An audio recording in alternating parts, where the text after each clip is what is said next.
খুব ভালো লাগলো আজকে সকালবেলায় আপনাদের সবার সঙ্গে বসার জন্য। আমি আপনি বলবো না তুমি বলবো, এটা নিয়ে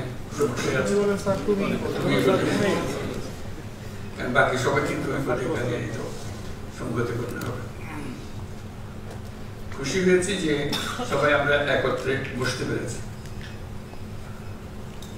আমরা আজকে এই কামরায় যারা বসে আছি তারাই সম্মিলিতভাবে বাংলাদেশ সরকার,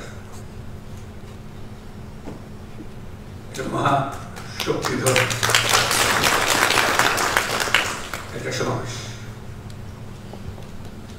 আমরা যা করি, যা চিন্তা করি, যা পরিকল্পনা করি, সেটাই সরকার, সেটাই সরকারের চিন্তা, সেটাই সরকারের ভাবনা, সেটাই সরকারের কর্তব্য। কাজে মহাশক্তি নিয়ে আমরা কি কাজ করব, কি কাজের জন্য আমরা তৈরি, কি কাজে আমরা সফল, কি কাজে আমরা বিফল, সেগুলোই আজকে সমাবেশের আলোচ্য বিষয়। সেখানে কাউকে স্তুতি দিয়ে সময় নষ্ট করার কোনো সুযোগ নেই। এই স্তুতি বাক্য পরিহার করার আমরা একটা সিদ্ধান্ত নিলাম যে কোনো সভা সমিতিতে। স্তুতি বাক্য এটা খুব অগ্রহণযোগ্য জিনিস বলে আমরা চালু করব। আমরা বলছি এটাই সরকার। এটাকে যদি অন্যভাবে বলতাম যে বাংলাদেশে যা কিছু করণীয়, সেই করণীয় দায়িত্বে আমরা সবাই আছি। এমন ভাবে যেমন চিন্তা করুন, আমরা একটা খেলা, ক্রিকেট খেলা কি ফুটবল খেলার খেলোয়াড়, আমাদের আজকে এই খেলোয়াড়দের সমাবেশ। প্রস্তুতি নেওয়া যে আমাদের স্ট্র্যাটেজি কি হবে, আমাদের অবজেক্টিভ কি হবে, আমাদের কার কি করণীয়, এগুলো ঠিক হয়। আজকে যে সময়টুকু আমরা পেলাম সবাইকে একত্র করে, সারা দেশের থেকে সবাই এসছে তোমরা, এটাই ঠিক করা। আমরা টিম বললাম কিনা, যদি এটা বাংলাদেশ সরকার হয়ে থাকে, বাংলাদেশ সরকারকে একটা টিম হতে হবে। এটা টিম ওয়ার্ক। এটা এমন না যে আমি আমার মতো করলাম, ওর মতো করলাম, এটা হয় না, কোনো কাজই হয় না। টিম গঠনের জন্য যখন একত্র হয় তখন টিমের কি কার করণীয় সেগুলো নিয়ে আলোচনা, কার ঘাটতি আছে, কাকে তোমার কারণে আমারটা নষ্ট হচ্ছে। খেলা হলো একটা সামগ্রিক জিনিস। একজনের ভুল কাজে পুরো টিম তার সাফল্য থেকে বঞ্চিত হয়।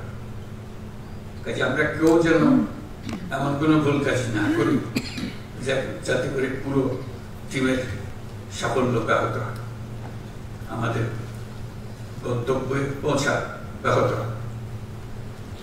এটা নিয়ে আমাদের আলোচনা, আমরা কি করছি।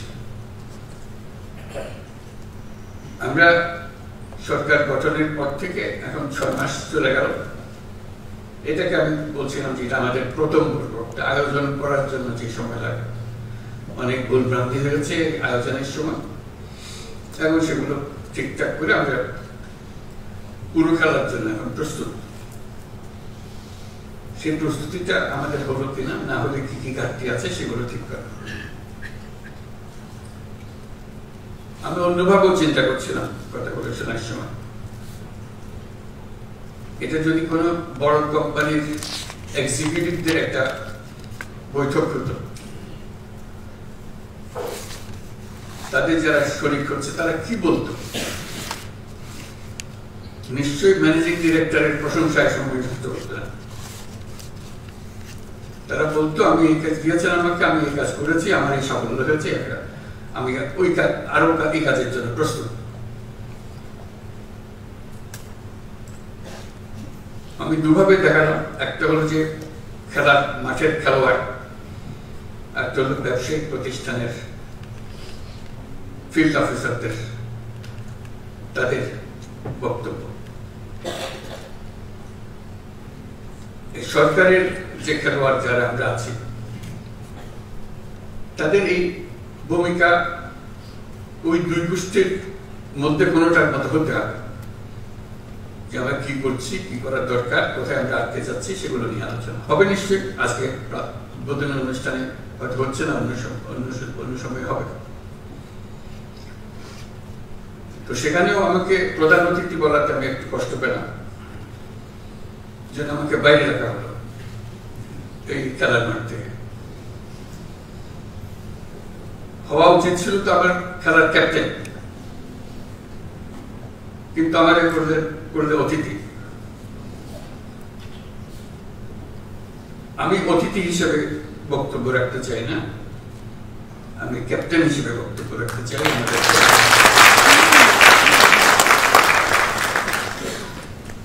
কাজটি আমাদের একেবারে হাতে গোনা মাপা জিনিস। এটা নিত্য নৈমিত্তিক একটা নতুন কিছু আসে তা না, একই জিনিস বারে বারে আসছে, বিভিন্ন ভঙ্গিতে আসছে। সেগুলো আমরা কে কিভাবে করছি, কি হলে আরো ভালো হতো, কোঅর্ডিনেশনটা কিভাবে হতো, ক্যাপ্টেনের সিগন্যালটা কিভাবে ফিল্ডে যেত, গেলে ভালো হতো, এগুলো নিয়ে আলোচনা। আমরা যেহেতু এমন পরিস্থিতি এসেছি, এটা ল অ্যান্ড অর্ডার, একটা শান্তি শৃঙ্খলা বজায় একটা মস্ত বড় ইস্যু হয়ে গেল। এটাতে আমরা কি পরিমাণ অগ্রসর হলাম, কি করণীয় আমাদের, এটা একটা 1 নম্বর বিবেচ্য বিষয় আমাদের ল অ্যান্ড অর্ডার। এটা যাতে আমরা বিফল না হই, কারণ এটাতে আমাদের সমস্ত অর্জন সফলভাবে অর্জন করতে পারে অথবা বিফলতায় পর্যবসিত হতে পারে। সেটা কি কোঅর্ডিনেশন হলে, কিভাবে হলে, এটা নিয়ে এই সম্মেলনে আলোচনা হোক। ফিরে যাওয়ার পরে যেন এটা আর বোঝাবুঝির মধ্যে কোনো গলদ না থাকে। আমরা সেখানে কি কি বিষয় অন্তর্ভুক্ত সেগুলো তোমাদের খুব ভালো করে জানা আছে। পুলিশ প্রশাসনের কাজ কি, সিভিল প্রশাসনের কাজ কি, কোঅর্ডিনেশনের কাজ কি। কিন্তু এই যদি বলি ওর কারণে আমারটা হয় না, এটা বলে তো আমরা পারবো না। যেহেতু জেলার দায়িত্ব সামগ্রিকভাবে একজনের উপরে, তার সঙ্গে কোঅর্ডিনেশন করেই করতে হয় সবকিছু। আচ্ছা, সেই কোঅর্ডিনেশনের কি সমস্যা, নাকি পৃথক পৃথক ভাবে হবে, এগুলো পরিষ্কার করে নেওয়া, যাতে কাজ করতে গিয়ে আমরা অনিশ্চয়তার মধ্যে পড়ে না যায়। তো সেখানে আমাদের শৃঙ্খলা ভঙ্গ হলে কি করতে হবে, উপর থেকে নিচে পর্যন্ত চেইন অফ কমান্ড কিভাবে যাবে। এই নয় যে এটা আমার কাজ ছিল না, কাজে আমি আর মনোযোগ দিই নাই, এটা তো বলতে হবে না। আমরা তো সবাই মিলে সরকার, যেটার থেকে আমাদের উদ্ধার করতেই হবে। সেখানে নারী শিশুদের রক্ষা একটা বিশেষ দায়িত্ব, সংখ্যালঘুদের রক্ষা মস্ত বড় দায়িত্ব, কারণ এটার উপরে সারা দুনিয়া নজর রাখে আমাদের উপরে। আমরা সংখ্যালঘুকে কিভাবে তাদের সঙ্গে ব্যবহার করছি, একটা ছোট্ট ঘটনা সারা দুনিয়াতে বিশাল হয়ে যায়। আমি সেই ভয়ের জন্য তাকে শান্তি শৃঙ্খলার কথা বলছি। এটা আমাদের দায়িত্ব, সরকারের দায়িত্ব হলো সকল নাগরিকের সুরক্ষা বিধান করা। আমি সংখ্যালঘু সম্প্রদায় তাদেরকেও বলেছি, আপনারা সংখ্যালঘু হিসেবে আমাদের কাছে দাবি করেন না, দেশের নাগরিক হিসেবে দাবি করেন। তার নাগরিক হিসেবে আপনার সংবিধান আপনাকে এই অধিকার দিয়েছে, সে অধিকার আপনি সরকারের কাছ থেকে পেতে হবে, সেটা আপনার দাবি পাওনা। আমাদের দায়িত্ব হলো এই যে টিম, সরকারের যে টিম, এটা নিশ্চয়তা দেওয়া যে সকল নাগরিককে আমরা সুরক্ষা দেব। কে কোন ধর্মে বিশ্বাস করে সেটা আমাদের বিবেচনা, সে দেশের নাগরিক। সেই হিসেবে তাকে আমরা রক্ষা করবো এবং আমি এই সরকার তারও সরকার, কাজে আমি তারই সেবা করতে প্রস্তুত। এটা আমাদের একটা বড় কাজ। সামনে যে আমরা যে সমস্ত কর্মসূচি নেব তার মধ্যে এটা সবসময় হাইয়েস্ট উচ্চতম স্থান থাকবে। তারপরে সমসাময়িকভাবে যে সমস্ত বিষয়গুলো হয়, যেমন বাজার দর, এটা নিয়ে বহু কথা হয়, সেখানে একটা প্রতিযোগিতামূলক ব্যবস্থা হতে পারে। আমার জেলার বাজার দর সবচেয়ে ভালো, একটা প্রতিযোগিতা থাকবে, আমাদের কাজের মধ্যে আনন্দ আসতে হবে। আমার জেলায় শান্তি শৃঙ্খলা সবচেয়ে আমি ভালো রাখতে পেরেছি, আমার জেলায় সবচেয়ে ভালো বাজার দর, সবচেয়ে কোনো চাঁদাবাজি নেই বা যা যা অসুবিধা থাকে এক জায়গায় সেগুলো নেই, আমি সেটা করেছি। আমি প্রতিযোগিতায়, নিজেদের মধ্যে প্রতিযোগিতায়, খেলোয়াড়দের মধ্যে প্রতিযোগিতায় আমি করে আছি। সেই জন্য আমার মনে হয় আলোচনার মধ্যে একটা কিছু থাকা দরকার, একটা কাঠামো থাকা দরকার। র্যাঙ্কিং, জেলা জেলা, সব জেলা, 1 নম্বর জেলাকে, 2 নম্বর জেলাকে, 3 নম্বর জেলাকে, ক্লাসে যেরকম আমরা ফার্স্ট সেকেন্ড থার্ড করি, এটা তো হতে পারে আমাদের কাজের মধ্যে। আমরা কে কোথায় আছে, কোন অবস্থানে আছে, নাকি সবাই জেলা একরকম তো না, হয় না। এটা তার মধ্যে একটা প্রতিযোগিতা আছে। আমি 1 নম্বরে আছি, আমি 2 নম্বরে আছি, 3 নম্বরে আছি, একজন 64 নম্বরে আছে, একজনকে 64 নম্বরে থাকতে হবে। তার চেষ্টা হবে আমি যেন আর 64 নম্বরে না থাকি। আমি সার্বিক বিচারে আমি এখন অনেক ধাপে দিয়ে গেছি। এই র্যাঙ্কিংটা থাকলে নিজেদের মধ্যে আনন্দ হয়। এটা কাউকে মন খারাপের জন্য না, এটা আনন্দের জন্য, যে আমি গতবার এই ছিলাম, এবার এই হয়েছে, গত বছর এই ছিলাম, এবার এই বছর এই হয়েছে। এটা পরিষ্কারভাবে আমরা দেখতে চাই। এটা প্রতিযোগিতার একটা মনোভাব আসুক, এবং সেই প্রতিযোগিতায় যদি আমি ক্রমাগতভাবে 6 মাস, 1 বছর 1 নম্বরে থাকি বা 10 নম্বরের ভেতরে থাকি, তাহলে আমাকে একটা পুরস্কার দেবে, একটা রিকগনিশন দেবে। আমরা যখন বলবো সবাই, এটা পুরস্কার দেওয়া হবে যে হ্যাঁ, এটা গত বছর সারা বছর ধরে 1 থেকে 10-এর মধ্যে ছিল, ওঠানামা করেছে, কিন্তু 1 থেকে 10-এর মধ্যে বা 10 থেকে 20-এর মধ্যে, ইত্যাদি ইত্যাদি। এটা একটা বিষয় করতে পারে যে আনন্দ এবং কাজ দুটো একসঙ্গে মেলানোর জন্য, এবং তার স্বীকৃতি।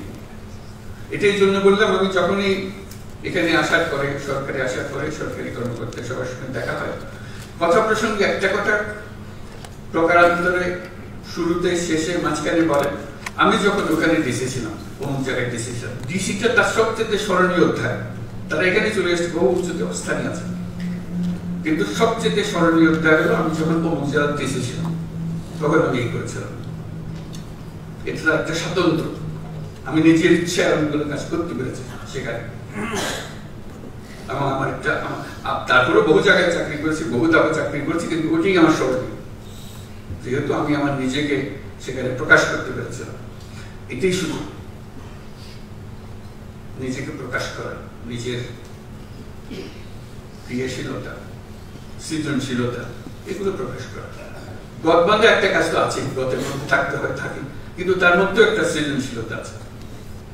এই সৃজনশীলতাকে কিভাবে প্রকাশ করা, এবং কিভাবে সেই সৃজনশীলতা প্রকাশ করেছে, আমরা যখন এরকম সম্মেলনে বসবো, কথাবার্তা বলবো, তাদেরকে সুযোগ দেবো যে তুমি কি করেছো বলো, এটা সবাইকে শোনাবো।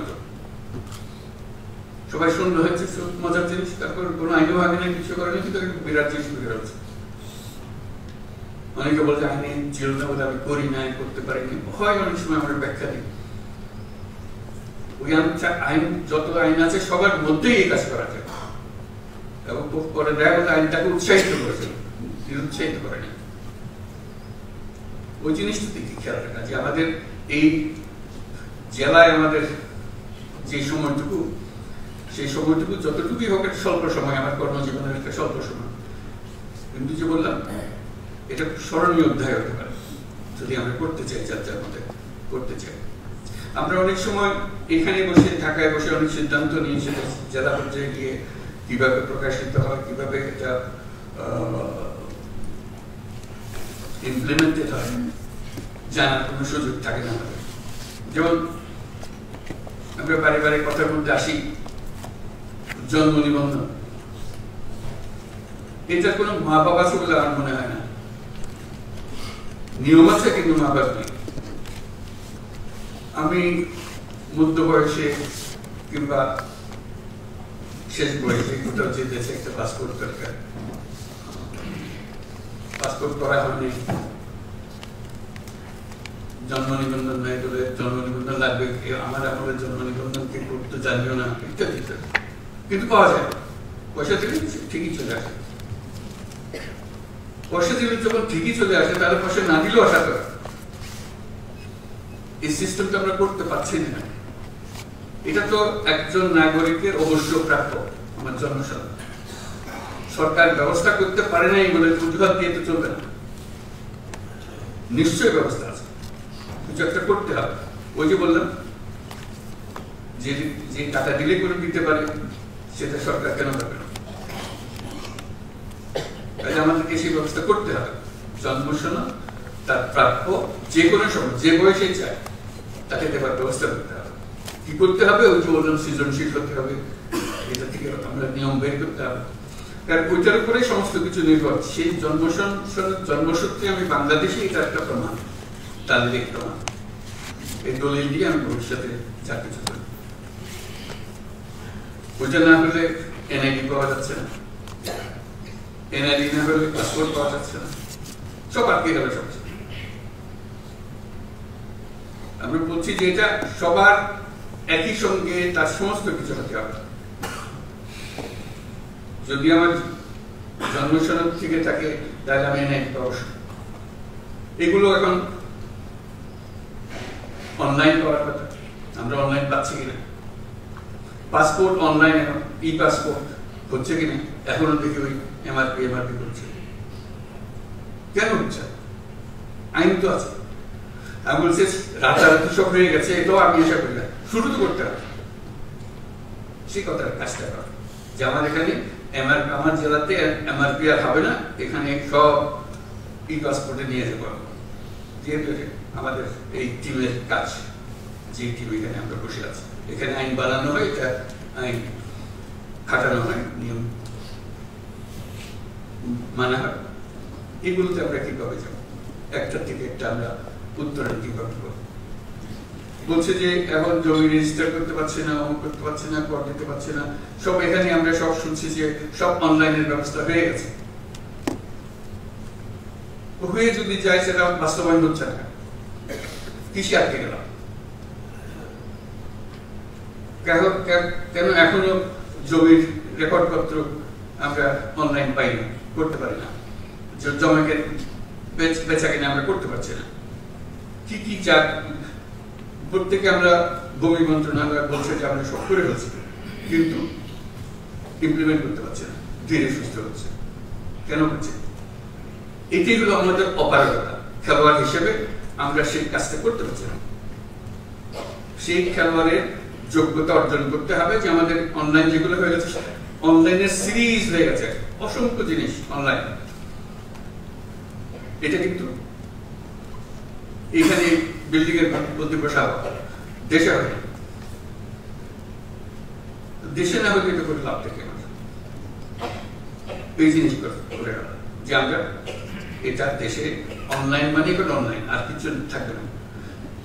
সেটা বলে রাতারাতি করতে পারবো না, রাতারাতি হবে না তো, সেটা আমি বলি, কিন্তু একজন ফার্স্ট হবে, এটা করে অনলাইনের জন্য এক জেলা ফার্স্ট হবে না, আমি সবটা করে ফেলছি, অথবা আমি ই পাসপোর্ট করে ফেলছি, এটা 100% আমাকে। আমি জমির যত কাজ আছে সব অনলাইন করে ফেলছি, ফার্স্ট হয়েছে। এটা তো হতে পারে, আমি সেকেন্ড হতে পারি, থার্ড হতে পারি, আমি লাস্ট হতে পারি, হবে না সে কথা ঠিক না। যাদের মধ্যে হয়েছে তারা কে কোন স্তরে আছে, এটাতে আমার যোগ্যতা, আমার কৃতিত্ব। এই বয়সে আমি দেশের এই টিমে, গভর্নমেন্ট সরকারের টিমে যুক্ত হয়ে কি কাজটা সমাধান করে দিলাম, আমার কন্ট্রিবিউশনটা কি? একটা হলো ঠিক আছে আমি করে ফেলেছি, তাদের বুঝ দেওয়া দরকার, বুঝ দিয়ে দিয়েছি, সেটাই ঠিক। আর আমি কি করেছি বুঝতে পারার বাইরে, যেটা আমার থেকে সেই আমিটাকে আবিষ্কার করা, অর্জন করা, সেই জিনিসগুলো না, সেগুলো হলো চ্যালেঞ্জ, সেগুলো হলো আজকে সেই সুযোগ। এখানে কারো রক্তচক্ষুর কারণে, কারো ধমকের কারণে কোনো কাজ করার প্রয়োজন নেই, অন্তত এই সময়টুকুতে। আমি নিজের মতো করে যেটা আইন, যেটা করার দরকার, দেশের জন্য যেটা করার দরকার, সেটা আমি করবো। সেই কাজে আমি ব্যস্ত থাকবো, যাতে আমি করতে পারি। আরেকটা বিষয় বলে শেষ করবো, বেশি আলোচনা করবো না। শিক্ষা, শিক্ষার ব্যাপারে বহু স্তর আছে, আমি ওর মধ্যে যাবো না। শুধু তোমাদের কাছে এটুকু বলা, প্রাথমিক শিক্ষা একটু গিয়ে দেখা কি করা যায়, এটা একটু নজর দিলেই সবকিছু ঠিক আছে, আইনের কোনো অসুবিধা নেই। কেউ বলবে না যে না এটা করা যাবে না, করা যাবে, সেটা একটু দেখা দিলে, স্কুলের শিক্ষকদের সঙ্গে কথা বললে, অনেক অনিয়ম বেনিয়ম আছে, সেগুলো তো আছেই, তার মধ্যেও যদি একটা নিয়ম সৃষ্টি করা যায়, একজন জেলা প্রশাসক বললে একটা সৃষ্টি করা যায়, তার সেই ক্ষমতা আছে। শুধু একটু নজর দেওয়ার ব্যাপার। সারা দেশ জুড়ে অসংখ্য প্রাইমারি স্কুল, যার যার মধ্যে শেষে চলে। আমি অসংখ্যতে যাওয়ার কথা বলছি না, কিন্তু দুই একটাতে গেলে আরেকগুলো খবর পাই, অথবা ওইটার অভিজ্ঞতা 10 জনকে বললে তারা শুনে যে হ্যাঁ ঠিক তো, ওটা তো আমরা করতে পারতাম না। এই ছোট ছোট কাজ, বড় কাজের কথা বলি, বড় কাজ তো আছে, কিন্তু করবো। এই ছোট কাজগুলো দিয়ে কিন্তু বড় কাজটা হয়। মানুষ বলে যে হ্যাঁ ওই সবচেয়ে, আমাদের সময় যেমন উনি যখন ডিসি ছিলেন আমাদের এখানে, উনি এই কাজটা করে গেছিলেন। এটা কোন স্মৃতি আমাদের নাগরিকদের কাছ থেকে শুনি। উনি যখন অমুক যখন ডিসি ছিল, উনি এই কাজটা করে গেছিলেন। অবদানটা মানুষ স্মরণ করে, মানুষ বলে না। ওই যে অবদানটা হয়েছে সেটা ব্যক্তিগত, আচ্ছা এটা সরকারের হুকুমে হয়নি, সরকার সবাইকে হুকুম দিচ্ছে, কিন্তু এই ব্যক্তিগত ভাবে সেটাকে অন্য রকম ভাবে, অন্য ভঙ্গিতে নিয়ে এসছে এবং মানুষের মন জয় করেছে। মানুষ তাকে বহু বছর পরেও স্মরণ করছে, অমুক যখন এসেছে তখন আমাদেরকে হয়ে গেছে। তো সেটি আমাদের সুযোগ। এই যে আমরা অন্তর্বর্তীকালীন সময় আছি, এটা একটা মস্ত বড় সুযোগ। আমাদের হাতে অনেকগুলো কাজ, এবং খুব সহজ কাজ, কঠিন কাজ না। এবং আমি বলছিলাম 100% করতে হবে। আমি বললাম যে 10% করো, 20% করো, 30% করো, 1 নম্বর হও, 1 নম্বর হওয়ার চেষ্টা করো। কারণ তোমরা তো সবাই একই গাড়ির মধ্যে, একই পরিস্থিতিতে আছো। 1 নম্বর হওয়ার মধ্যে অনেক আনন্দ। আমি করে ফেলেছি, আমি সবার আগে আমি করে ফেলেছি। এই যে আনন্দটা পাও, সে আনন্দ থেকে নিজেকে বঞ্চিত করে না। এই অন্তর্বর্তীকালীন সময় এই সুযোগটা পূর্ণ মাত্রায় তোমাদের আছে, আশা করি এটা গ্রহণ করবে। তোমাদের এই আলোচনা এবং এই পরস্পরের যোগাযোগ, এটা আনন্দদায়ক এবং সফল হোক। আমাদের এই অন্তর্বর্তীকালীন সময় আমরা যেটুকু তোমাদের মাধ্যমে করতে পারবো, তোমাদের কারণে আমরাও যেন স্মরণীয় হতে পারি। ওনাদের সময় ডিসি সাহেব এই কাজগুলো আমাদের করে দিয়ে গেছিলেন, পড়াশোনা করেন। এই কথা বললে তোমার মনে হবে হ্যাঁ আমাদের মনে, আমরা ওটুকু বলার কারণে আমরা করি নাই, কিন্তু বলেছি, বলার কারণে কাজটা পেয়েছে। এগুলো যেন আমরা করতে পারি। আমরা আরেকটা কথা, পাসপোর্টের কথা বলতে মনে হলো, পাসপোর্ট করতে হলে পুলিশ ভেরিফিকেশন লাগে। আমি জিজ্ঞেস করতে আরম্ভ করলাম, অনেকেও হয়তো আগ্রহ করেছে, কারণটা পাসপোর্ট তো আমার নাগরিক অধিকারের একটা অধিকার। আমি চোর না ডাকাত না কি, সেটা ভিন্নভাবে পুলিশ আমার বিচার করবে, কিন্তু আমাকে যে জন্ম সনদ দিয়েছে সেটাও কোনো পুলিশ ভেরিফিকেশন দিয়ে করেনি। আমাকে এনআইডি দিয়েছেন, সেটাও কোনো পুলিশ ভেরিফিকেশনের জন্য অপেক্ষা করতে হবে। নাগরিক হিসাবে পেয়েছি, এই দেশের নাগরিক। পাসপোর্টও এই দেশের নাগরিকের একটা পরিচয়পত্র, এখানে পুলিশ ভেরিফিকেশন জন্য লাগবে। আমরা আইন করে দিয়েছি এখন থেকে পুলিশ ভেরিফিকেশন লাগবে না। সে কথাটা তারিখ দেখে মনে হলো এটা পৌঁছে নাই, পৌঁছতে তো এটা হ্যাঁ আমরা জানি, এটা আবার বলার দরকার। আমার বলার কারণে তারিখ দেওয়ার অর্থ হলে যে সুন্দর কাজ হয়েছে, তো তার মানে কথা পরে পৌঁছে, অথচ আমরা এখানে সিদ্ধান্ত নিয়ে বসে আছি কিছুদিন আগে। এই যে দূরত্ব, এটাও যেন না, এগুলোর কোনো কারণ নেই। বিনা কারণে মানুষ হয়রানি করা, হয়রানি করাটাই যেন আমাদের ধর্ম। সরকার মানে মানুষকে হয়রানি করা, এটার থেকে উঠে গেল। সরকার ভিন্ন জিনিস, আপনার অধিকার, আপনার অধিকারগুলো আপনার দরজায় পৌঁছিয়ে দেওয়া আমাদের কাজ, এটাই যেন আমরা স্মরণ করি। তো সবাইকে ধন্যবাদ, এখানে আমি শেষ করলাম।